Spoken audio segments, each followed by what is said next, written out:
Hello, everyone. I am here with the Orange County Science and Engineering Fair, and I'm going to break down what makes a good and a bad project description. So, to find your project description, you can go into your initial project screening. Once you get here, it's going to be your second question down under project title. There is a minimum word limit of 50 words and a maximum word limit of 200 words.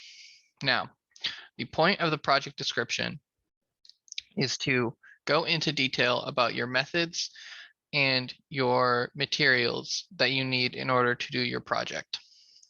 This is very important for a number of reasons, but the most important one is for the judges to make sure that you're safe, that your project is keeping other people safe, and that it fits within all the rules and requirements of both the Orange County Science and Engineering Fair and also outside regulations. Now, you would put your project description in here, but I have a short presentation on what makes a good project description. So, what makes a good and bad project description? Here, I have an example of a bad project description. It says, my project is a group project. 2 friends and me are working on it. We're going to solve water pollution in aquatic life. It's a very important issue in our community. We need to help everyone, so we are doing this science project. We hope you like our project as much as we do. So, although the sentiment in this project description is very nice, this, however, does not break down and go into detail about the methods and materials that are being used in this project.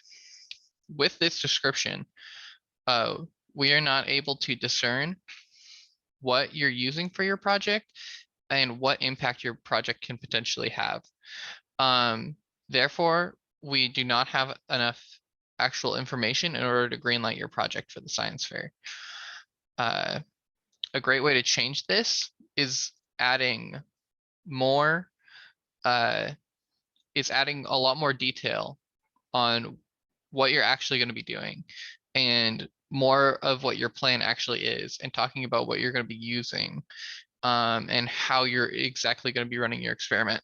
So we have an example of a potentially better project description, which is the same as the last one. So it says, the purpose of this experiment is to discover how a pollutant of varying concentrations harm aquatic life. We choose vegetable oil as a pollutant. So this detail right here is very important, because specifying, if you just say oil, we are using oil as a pollutant, there are a vast range of oils with a lot of that differ a lot in safety.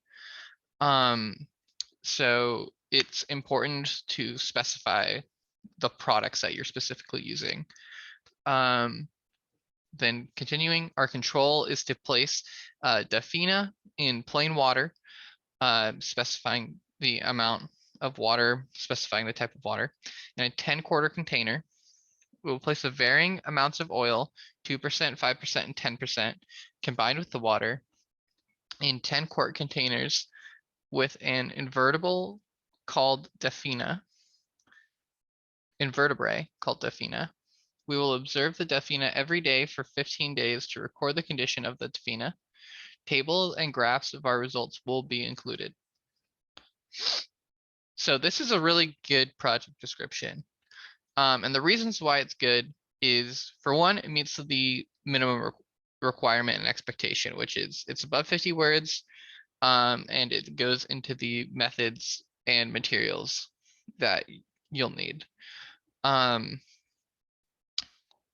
It also makes us aware of potentially any certifications that you would need in order to do your project. So since it's vegetable oil, then you do not need a certification to handle vegetable oil. So that's not a problem.